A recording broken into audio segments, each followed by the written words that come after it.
경제브리핑 불편한 진실이 여러분의 확실한 두통 치료제가 되어드리겠습니다. 경제 뉴스가 연예 뉴스처럼 쉽게 들리는 그날까지 경제브리핑 불편한 진실.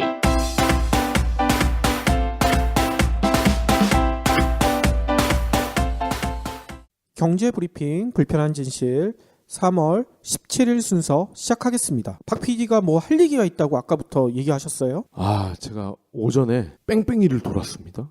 선배가 시켰어? 나는 안 시켰는데? 외환은행에 제가 예금이 좀 있어서 이거를 찾으려고 전세 계약을 해야 되기 때문에 찾으러 갔더니 저희 집 바로 옆에 다행히 하나은행이 있어요. 그랬더니 텔러가 하는 말이 외환은행으로 가셔야 되는데요. 아니 하나은행이랑 외환은행이랑 작년에 통합되지 않았어요? 그렇죠. 제가 찾아봤더니 작년 8월에 정부 합병 승인이 났고 9월에 정식 출범을 했더라고요. 그리고 실제로 하나은행, 외환은행 가도 KEB 하나은행 간판이 이렇게 다 바뀌었단 말이에요. 그렇죠. 네. 그래서 당연히 저는 두 개가 하나가 됐거니 하고 간 거죠. 그런데 예금 인출이 안 된다는 거야. 왜 안 됩니까? 전산 통합이 아직 안 됐습니다. 그래서 하나은행에서 돈을 넣었던 분은 하나은행에서만 뺄 수가 있고 외환은행에 넣었던 분들은 외환은행에서만 뺄 수가 있다는 거예요. 아니 아직도 그렇다고요? 네. 통합된 지가 언젠데? 그래서 그러면 도대체 그 전산은 언제 통합됩니까? 빨라야 올해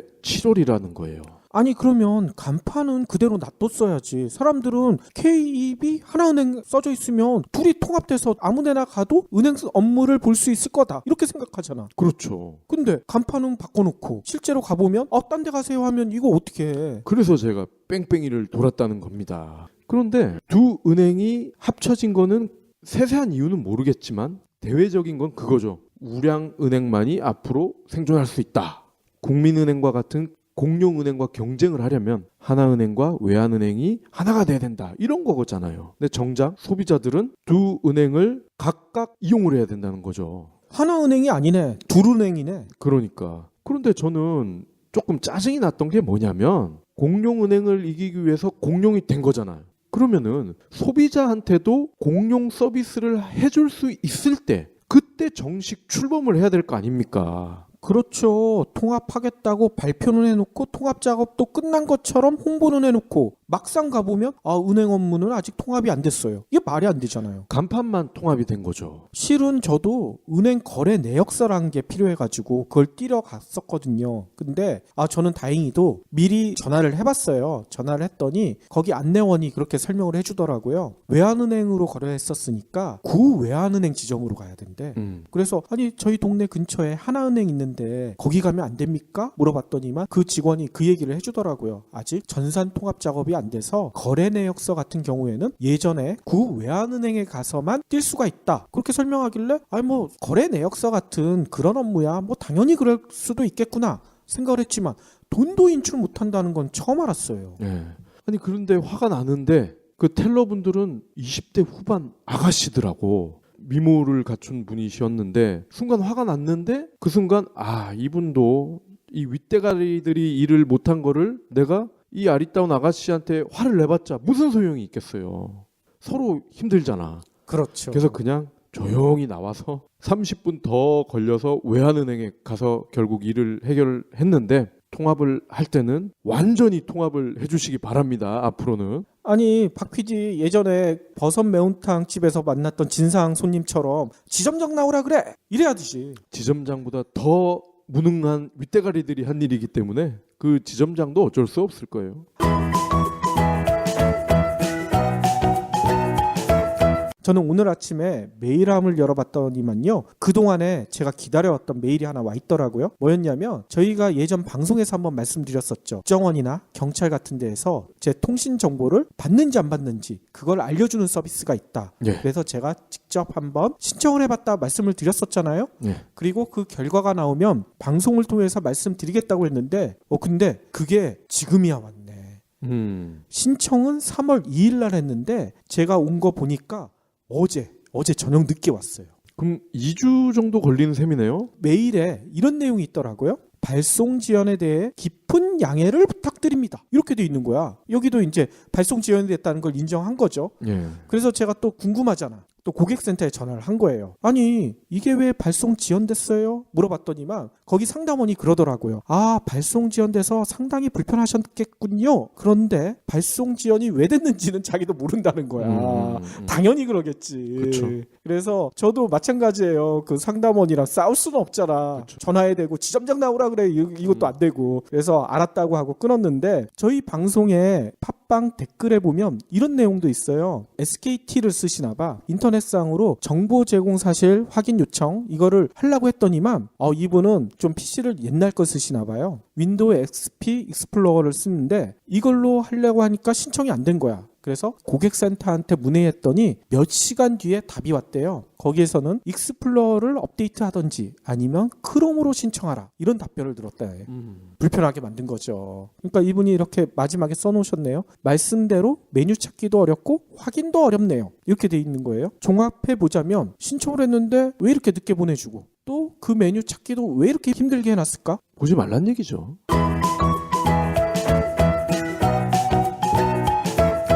그리고 저희가 또 공지사항을 말씀을 드려야 될 것 같아요. 저희가 이거를 매일 전하게 될 줄은 진짜 몰랐었는데 이거를 매일 말씀드려야 되나? 참 저희도 고민이 되지만 너무나 고마운 마음이 있어서 다시 한번 말씀을 드리겠습니다. 어제에 이어 오늘도 저희 후원 계좌에 후원이 쇄도하고 있어요. 예. 저희 댓글에 단골로 오시는 분이에요. 언제나 아침은 숙취. 그리고 이재민님, 그리고 신기식님 세 분이 또 후원을 해주셨어요. 근데 너무 이렇게 또 많은 도움을 주셔가지고 정말 감사드리고요. 언제나 아침은 숙취님은 아침에 좀 맑은 정신으로 뵀으면 기쁠 것 같습니다.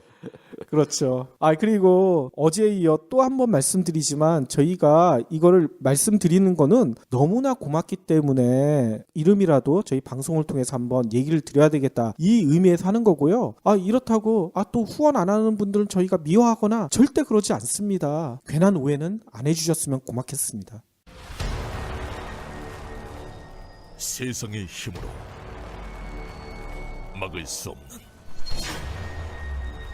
전쟁이 시작된다. RPG 최후의 무기 이제 드래곤이 무기다.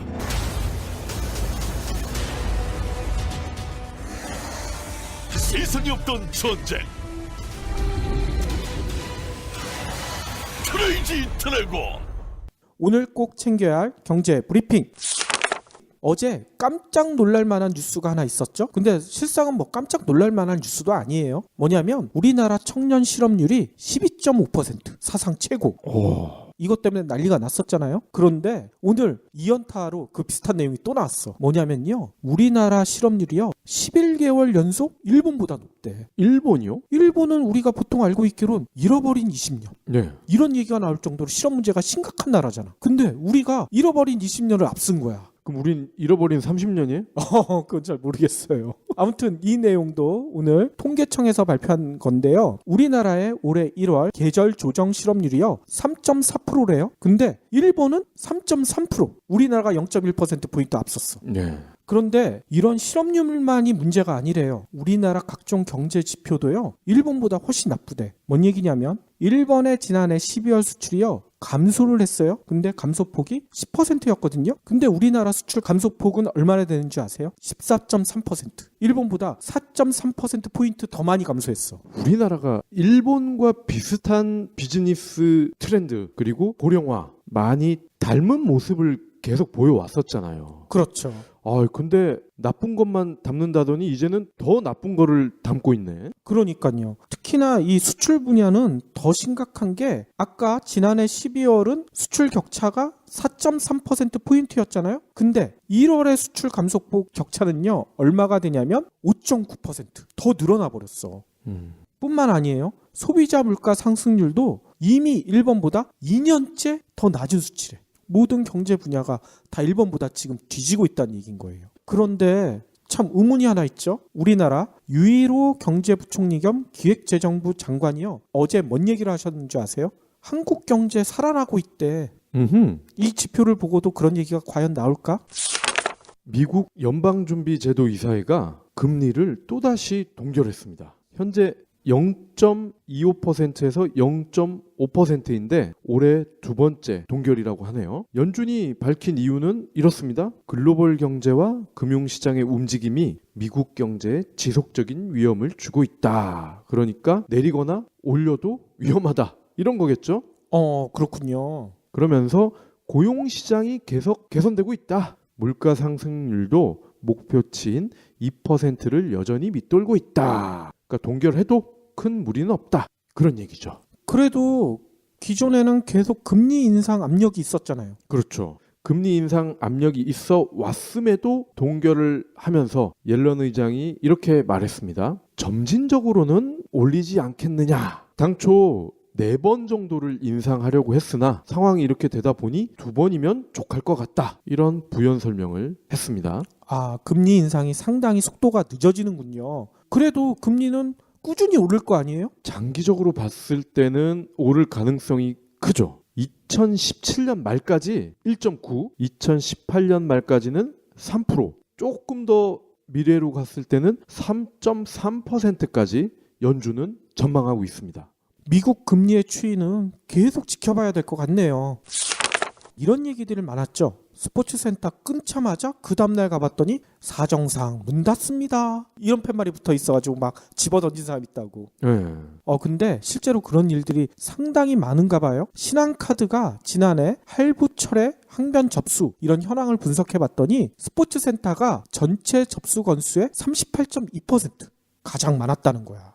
헬스장이죠? 그렇죠. 헬스장. 특히 철회나 항변은 카드 가입자가 상품 서비스를 받지 못했을 경우 남은 할부금에 대해 면제해달라고 카드사에 요청할 수가 있대요. 그러니까 이거를 보면 그 스포츠센터에 뭔가 문제가 있어서 폐업했구나. 이거를 유추할 수 있다는 얘기인 거예요. 네. 또 스포츠센터 다음으로 보통 먹튀라고 하죠. 먹고 튄다. 이게 많았던 업종을 찾아봤더니만 학원이래.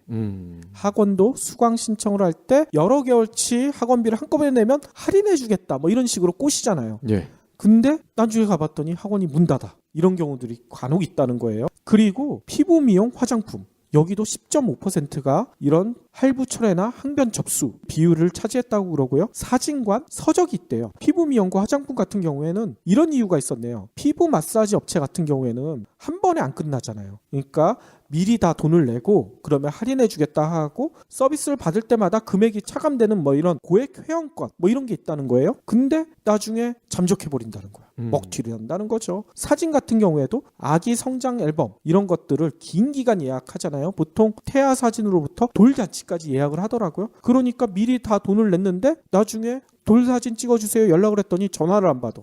여기도 먹고 튄다는 얘기인 거예요. 아무튼 이런 피해가 늘어나고 있어서 금융감독원은요 2014년 말부터 신용카드 약관에 소비자가 합리적으로 요구할 경우 카드사가 남은 할부금을 면제해야 한다 이런 조항을 반드시 넣도록 했대요. 그래서 혹시나 이런 피해를 받잖아요. 그러면 신용카드 할부금 철회 항변 제도 이런 제도의 도움을 받으면 된대. 어떻게 받느냐 하면 영수증 뒤편에 철회 항변 요청서 이런 게 있다는 거예요. 예, 예. 저 이런 거 있는 거 처음 알았어요. 그 카드 영수증 주잖아요. 네. 그 뒤에 보면 그게 있어요. 그러니까 그거 유심히 봐야 될 것 같아요. 이거를 작성해서 카드사에 보내면 카드사에서 심사를 해서 합당한 이유다 하면 할부금을 면제해 준다고 합니다. 다음 소식입니다. 무제한 요금제. 저희가 작년에 정말 방송 많이 했었잖아요. 그렇죠. 저희 초창기 방송에 이걸로 애청자를 많이 끌었죠. 예. 그런데 이거에 대한 불편한 진실을 저희가 방송에서 많이 전해드렸는데 이때 이통삼사로부터 피해를 본 소비자가 740만 명이래요. 740만이나 돼요? 예. 그런데 오늘 공정위가 결정을 했네요. 무제한 요금제 과장 광고로 피해를 본 이 740만 명에게 보상을 해줘라. 그래서 이 통사가 어떻게 보상을 해주느냐? LT 데이터 쿠폰을 주기로 했다고 합니다. 오호. 그리고 음성 무제한 요금에 가입한 2,500만 명에게는 30분에서 60분의 무료 통화량을 제공하는 방식으로 보상을 하기로 했습니다. 에이, 근데 LTE 쿠폰이나 통화량 같은 보상 말고 요금을 깎아줘야 되는 거 아니에요? 그렇죠. 그렇게 해야 최선인데 이것도 어떻게 보면 꼼수죠. 그런데 통신사들이 무료로 줘야 하는 데이터가 돈으로 계산을 해봤더니 1,300억 원 수준이에요. 오, 상당히 많긴 많네요. 근데 과장 광고로 인해서 이들이 득을 본 금액 제가 볼 때는 50배, 100배는 될 것 같은데. 그렇겠죠. 그러면 이런 쿠폰이나 통화량 받으려면 어떻게 해야 되는 거예요? 그냥 가만히 있어도 되나요? 통신사를 그대로 쓰고 계신 분은 별도로 신청하지 않아도 차감이 된다고 해요. 반면에 통신사를 갈아타신 분들은 추후 3개월간 환불 신청을 해야 된다고 합니다. 그렇군요. 아니 근데 제가 참고로 말씀드리자면 별도로 신청하지 않아도 차감된다. 이거 그냥 믿고 있으면 안 돼요. 반드시 확인하셔야 됩니다. 우리나라에 채권을 가장 많이 가지고 있는 나라 어딜까요? 미국 아니에요? 보통 미국이라고 생각하시잖아요. 예. 근데 놀랍게도 우리나라에 채권을 가장 많이 보유한 나라가 우리 이웃 나라 중국이래. 중국. 오. 이 내용은요, 오늘 금융감독원이 밝힌 내용인데요. 지난 2월 말 기준으로 중국이 보유한 우리나라 상장 채권 있죠? 이게 17조 5,090억 원. 미국이 보유한 거는 14조 3,900억 원. 그러니까 중국이 보유한 양이 3조 원이나 많은 거야. 중국이 이처럼 우리나라 채권을 가장 많이 보유한 나라로 올라선 거는 이번이 처음이래요. 그런데 중국이 가지고 있는 채권 보유량과 미국이 가지고 있는 채권 보유량 격차가 점점 더 커질 가능성이 많대요. 뭔 얘기냐면 미국은 지난 2월 한 달 동안 우리나라 채권을 3조 6,580억 원이나 산 게 아니라 내다 팔아버렸어. 예. 반면에 중국은 740억 원을 사들였다니까. 아, 이게 저만의 착각일 수도 있는데 사드 설치 못하게 하려고 그런 거 아니에요? 아, 중국에서? 예. 한국에서 자꾸 사드 놓는다고 하니까 사드가 한국에 들어오면 미국의 감시망에 그대로 들어오는 거 아닙니까? 그렇죠. 그러니까 우리 경제적 면에서만 보면 우리가 미국 눈치보다는 중국 눈치를 더 많이 봐야 될 거 아니야. 우리 채권 가장 많이 가지고 있는 나라인데. 그러니까요. 안녕하세요, 해리입니다. 여러분, 꼬박꼬박 내는 반값을 생각하면 집 선택은 신중해야 합니다. 360도 리얼뷰와 조건 검색, 그리고 매물도 많은 다방으로 찾으세요. 반값이 얼만데 볼 수 있는 건 다 봐야죠. 방 찾을 땐 다방. 그러면 오늘의 섹션 자동차를 살펴볼 텐데요. 아, 오늘은 시승기가 아니네요. 아, 요즘 대세가 AI 아닙니까? 그렇죠. 자동차도 AI와 뭔가 교집합이 있지 않을까 생각을 해봤더니 역시나 요즘 자율주행차가 또 뜨고 있잖아요. 그거 장난 아니죠. 예, 이 자율주행차도 AI가 핵심이거든요. 실은 저희가 저번 방송에 한번 얘기를 드렸었죠. 구글이 스텝이 꼬였다. 왜냐하면 구글이 이번 이세돌과의 이벤트가 자율주행차를 팔아먹기 위한 그런 꼼수가 뒤에 숨어 있었는데 한번 져버리는 바람에 인공지능이 완벽하지는 않구나. 이게 드러나 버렸으니까. 근데 그 위기가 기회가 될 수가 있는 게요. 4차 대국에서 버그 현상이 나타났었잖아요. 그렇죠.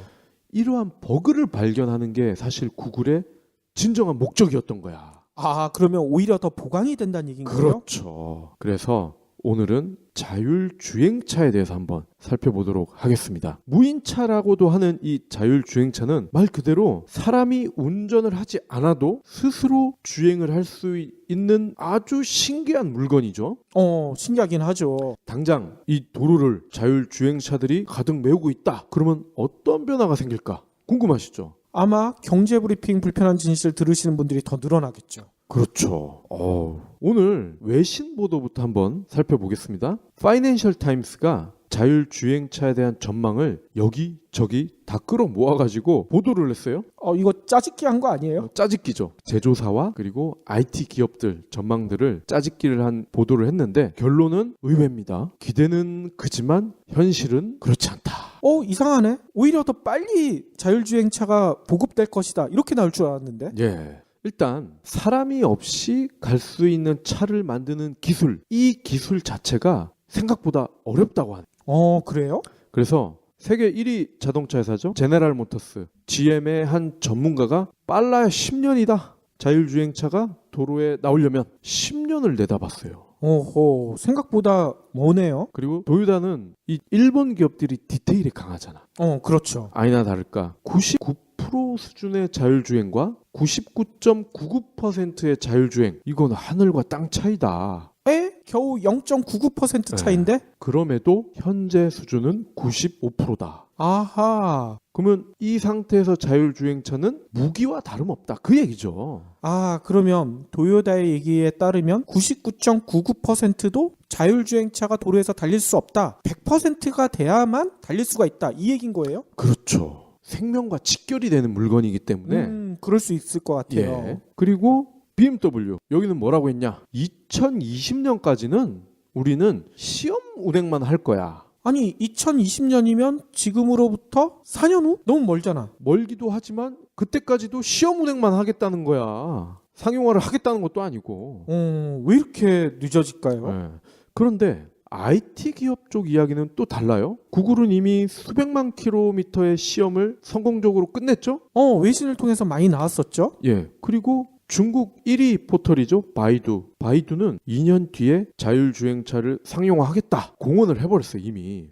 그랬었죠. 네이버는 뭐 하는지 몰라. 하여튼 마음이 급하잖아. 구글은 이제 팔아먹기만 하면 돼. 이 천문학적인 돈이 구글의 손아귀에 떨어질 것 같아. 그런데 법이 아직까지는 따라오질 못하고 있잖아요. 아, 미국 내에서도 법적 문제가 있나 보죠? 그렇죠. 그래서 작년 11월에 미국 도로교통안전국에 자율주행차가 연방법상 차량 안전 규정에 부합하느냐 이거를 물어봤어요. 그리고 인공지능을 운전자로 볼 수 있느냐 물어봤어. 근데 답변이 볼 수 있대. 그러면 달려도 되는 거 아니에요? 그렇죠. 일단 절반의 성공은 거둔 셈이죠. 이게 이제 오늘까지 외신 보도고요. 그러면 자율주행차 상용화를 지금 10년 이렇게 보고 있단 말이에요. 자동차 업계에서는. 왜? 궁금하지 않아요? 그러니까 너무 멀리 잡았잖아.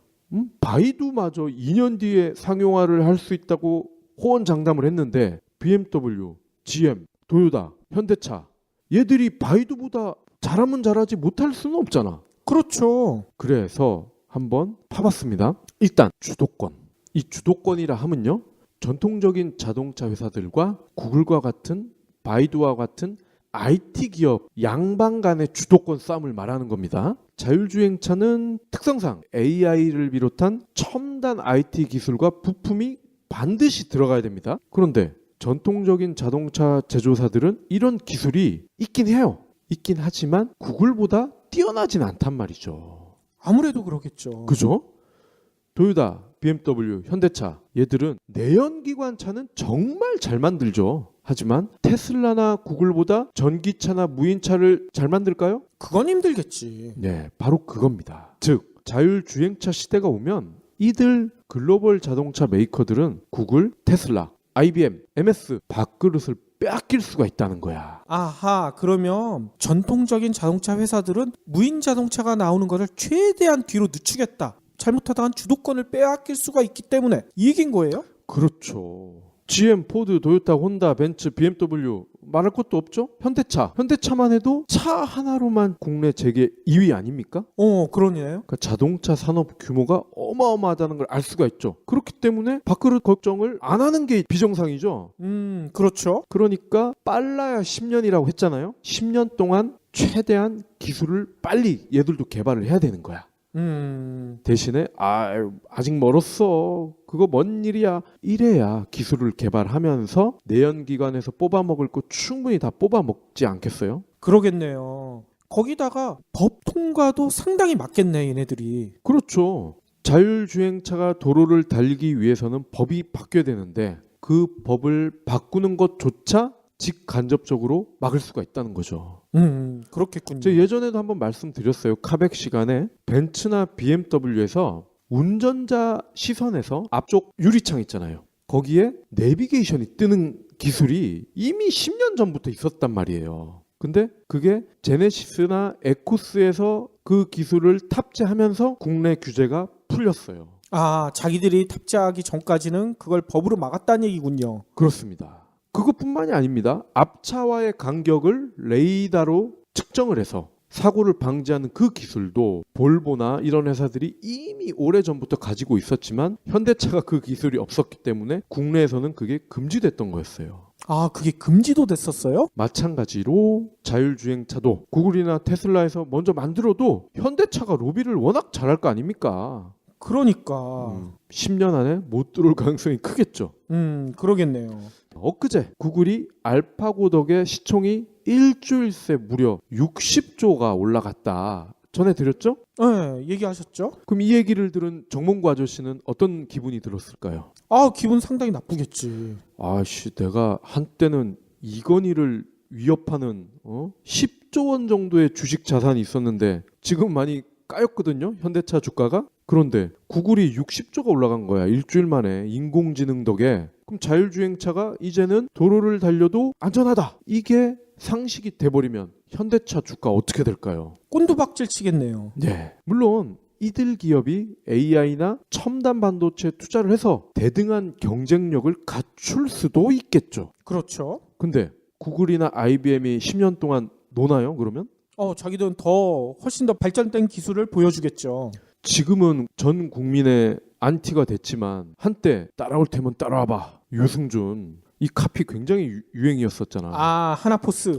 따라올 테면 따라와봐야. 구글이나 IBM 입장에서는 현대차나 도요타가 아무리 날고 긴다 해도 기술 격차를 글쎄요, 단기간에 줄일 수 있을까? 의문이 드는 거죠. 그렇다면 어떻게 되겠습니까? 전통적인 자동차 메이커들은 구글, IBM, 테슬라의 소프트웨어, 플랫폼, 부품 빌리거나 사서 써야 된다는 얘기예요. 이것도 어찌 보면 굴욕일 수 있겠네요. 그렇습니다. 자, 그리고 또 한 가지 이유가 생각이 들어요. 전통 메이커들이 자율주행차 도입에 뜸을 들이는, 어떻게 보면 이게 저는 더 핵심일 수도 있다고 봐요. 손해배상금. 뭐에 대한 손해배상금요? 자율주행의 개념에 정도에 따라서 차이가 있겠지만 사람의 제어가 전혀 필요 없는 수준, 즉 자동차 운전면허 없이도 차를 사도 된다. 우리가 냉장고, TV 살 때 면허 있어야 돼요? 그게 면허가 왜 필요해? 면허 필요 없잖아. 그러니까. 똑같아요. 자전거 살 때 면허 필요 있어요? 없단 말이죠. 그 정도 수준의 자율주행차가 나오는 시점이라면 이런 문제가 생긴다는 거예요. 교통사고가 났어. 내 차가 지나가는 행인을 치였어. 다치기만 하면 그래도 불행 중 다행인데 이분이 사망을 했습니다. 난리 나겠네. 그러면 이 책임을 누가 져야 될까요? 거기 탄 사람은 운전을 안 했으니까 당연히 제조사에서 책임져야 되는 거 아니에요? 그렇죠. 나는 운전을 하지 않았어. 심지어 그 당시에는 운전 면허증이 없어도 차를 몰 수가 있어. 그런데 사람이 죽었네? 법적으로 해석을 할 때 과연 사람에게 책임을 지을 수 있을까요? 힘들겠죠. AI가 판사가 돼서 판결을 하면 달라질 수도 있겠지만 사람이 여전히 판결을 한다면 아무래도 사람에게는 책임을 지우기가 어려울 거란 말이죠. 그 얘기는 현대나 기아차가 배상금을 다 줘야 된다는 얘기예요. 그럴 수 있겠네요. 그러면 망할 것 같은데? 그러니까 지금 망하느냐 50년 뒤에 망하느냐, 이건 큰 차이가 있잖아요. 당연하죠. 예. 그리고 자율주행차가 서서히 완벽해질 거란 말이죠. 그러면은 중간 정도 수준의 자율주행차다. 그러면 제가 볼 때는 수동 모드 버튼 이런 걸 하나 추가할 것 같아. 충분히 그럴 것 같아. 그러면 수동 모드로 버튼을 딱 누르면은 지금 우리가 운전하듯이 기어는 자동이긴 하겠지만 운전대 그리고 가속 페달을 밟으면서 운전을 하는 거죠. 그럼 이 버튼이 있고 없고의 차이는 크죠. 그렇죠. 운전 미숙으로 사고가 났다. 우길 수가 있어, 제조사에서. 그죠? 그리고 설사 수동 모드 버튼을 누르지 않았더라도, 즉 자동 항법 상태에서 사고가 났더라도 판사에 따라서는 사망 사고를 수동 모드를 눌러서 네가 운전을 했으면 막을 수도 있었다, 이렇게 해버리면은 손해 분담금을 반반씩 가져갈 수도 있겠죠. 그럴 수 있겠네요. 네. 완벽한 자율주행차가 나오기까지 제조사는 충분히 이런 식으로 꼼수를 부릴 수 있다는 거죠.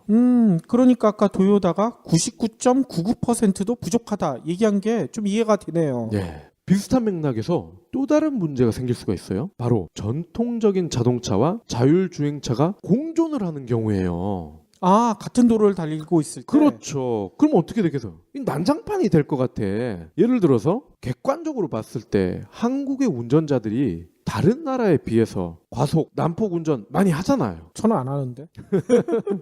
그런데 요즘은 뉴스에도 자주 나와요. 뒤에서 빵빵 했다고 어떻게 합니까? 바로 보복 운전하죠.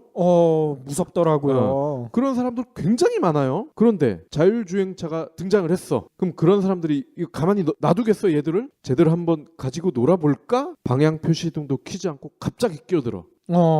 일부러 사고를 유발하는군요. 그리고 잘 가고 있어. 근데 빵빵 계속 울리면 제가 열을 받을까 안 받을까 궁금하잖아. 아, 인공지능이 열을 어. 받을까 안 받을까? 그래서 막 그렇게 하는 거야. 그런데 문제는 이 AI가 과연 갑자기 끼어드는 이런 차, 그리고 얘 앞에 사람이 갑자기 급정거를 하거나 이런 경우에 어떻게 대응을 할까?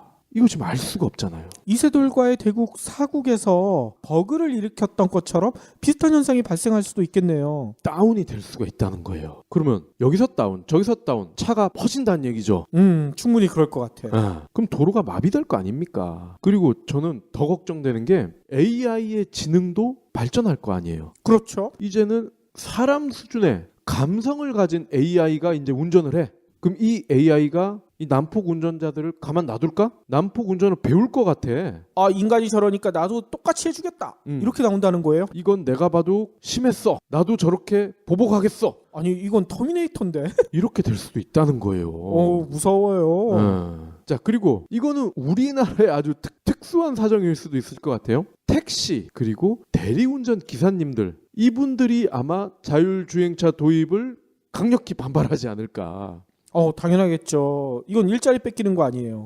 자율주행차가 일반화가 되면 술을 먹어도 택시를 안 타도 되죠? 그렇죠. 대리 기사님을 안 불러도 되겠죠? 필요가 없어지지. 예. 앞으로 자율주행차 도입 전에 인간과 AI의 공존 그리고 평화 충분히 논의돼야 할 것 같습니다. 혹시 기부해보신 적 있나요? 이런 질문을 하면 나 먹고 살 것도 없는데 기부는 무슨? 기부는 션, 정혜영, 김장훈이나 하는 거 아니야? 라고 하시는 분들이 많습니다. 하지만 기부는 돈 많은 연예인의 전유물이 아닙니다. 무료 기부 사이트 위시플렉스에 접속하면 누구나 기부천사가 될 수 있습니다. 어떻게 가능하냐고요? 위시플렉스의 나만의 위시에서 매주 마음에 드는 신상 10개만 고르면 됩니다. 물론 사는 것이 아니라 찜만 하는 겁니다. 그러면 기부머니 500원이 매주 생기죠.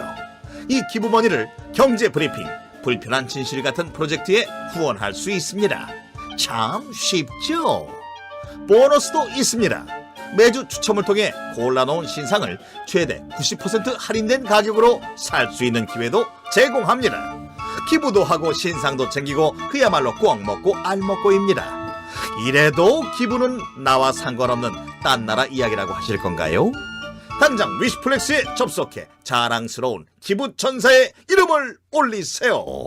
아까도 1번 얘기를 잠깐 했었는데 1번이 잃어버린 20년 이 얘기가 나오면서 1번 젊은이들의 야성이 사라졌다. 이런 얘기 많이 들어보셨죠? 예. 초식남 얘기도 있잖아. 예. 풀만 먹고 산다. 그런데 전부가 그런 건 아닌가 봐요. 오늘 놀라운 소식을 하나 접했는데요. 떼먹은 시급을 돌려달라고 대기업한테 항의를 해서 결국은 이긴 알바생이 있대요. 되게 놀랍죠? 예. 이 내용은요, SBS 뉴스를 통해서 알려졌는데요. 사연은 이렇게 돼 있습니다. 일본에서 한 아르바이트 고등학생이 대기업 계열 편의점에서 일을 했대요. 근데 지난해 첫 아르바이트를 하다 보니까 뭔가 이상한 점을 발견했대. 뭐냐면요, 출근은 정해진 시간보다 꼭 14분 먼저, 반면에 퇴근은 10분 늦게 이렇게 돼 있다는 거야. 그런데 문제는 근로계약서에 이런 내용이 있다는 거예요. 15분 이내의 짜투리 근무는 시급을 주지 않아도 된다. 이렇게 돼 있다는 거야. 15분 이내의 짜투리 근무니까 출근을 14분 먼저 하라는 거예요. 15분이 아니라. 너무 치사하지 않아요? 그러네요. 거기다가 시급을 분 단위로 주도록 했대요. 그러니까 1분마다 이렇게 딱 체크를 해서 준다는 거야. 너무나 치사하잖아요. 역시 디테일하네. 그래서 이 기업은요, 이런 식으로 아르바이트생 한 명당 우리나라 돈으로 따져봤더니 매달 7만 원에서 8만 원씩 떼먹었대. 여기서 근무하는 아르바이트생이 얼마나 많겠어요. 엄청난 숫자를 이런 식으로 아르바이트생을 착취해서 떼먹었다는 거예요. 예. 그런데 그동안의 대부분의 아르바이트생들은 에이, 이건 관행이다, 뭐 그럴 수도 있지, 이렇게 넘어갔는데 이 뉴스의 주인공인 스즈키 군은 아니다, 이건 이상해, 이런 것이 당연한 세상에서 일해야 한다는 것은 도저히 참을 수 없어, 항의를 했다는 거죠. 이 항의를 하게 되니까 재미난 일이 벌어졌어요. 우리나라에서도 알바 노조 뭐 이런 데들 있죠. 일본에도 있거든요. 이런 데들이 이 스즈키 군을 돕기 시작한 거예요. 이렇게 돕는 단체들까지 나타나니까 이 스즈키 군이 계속 그 업체에 항의를 했고 6개월 만인 지난 15일에 대기업이 아 그래 내가 잘못했어 네 얘기대로 해줄게 두 손 두 발 다 들어버렸다는 거예요. 그래서 어떻게 했냐면 이 대기업 편의점은요 15분 미만의 시급을 주지 않는 규정을 고쳐가지고요 1분 단위로 빨리 출근하면 그만큼 더 늦게 퇴근하면 그만큼 더 이렇게 주기로 했대요. 그리고 이거를 이 스즈키 군뿐만 아니라 전체 사원한테 다 적용하기로 했다는 거예요. 스즈키 군이 인터뷰에서 이렇게 얘기를 하더라고요. 행동하는 것이 이렇게 중요하구나. 사회적으로 성장하는 기회가 됐다는 점이 가장 큰 소득이다. 이렇게 얘기를 했어. 와. 우리나라에서도 이런 악덕 업체의 횡포에 항의하는 알바생들이 상당히 많은데 이게 결국은 그 학생이 이기질 못하더라고. 근데 일본은 이겼어. 무슨 이유 때문일까? 나쁜 짓을 할 때 하더라도 반성도 시원하게 한다는 거죠. 우리나라는 이런 항의가 나오면 수단과 방법을 가리지 않아서 이 학생을 못 살게 괴롭혀서 그 항의를 못하게 만들어버리잖아. 네. 일본이랑은 좀 다른 것 같아요. 이런 점에서는 일본이 진짜 마음에 안 들고 나쁘지만 좀 본받았으면 좋겠다. 이런 생각도 들어요.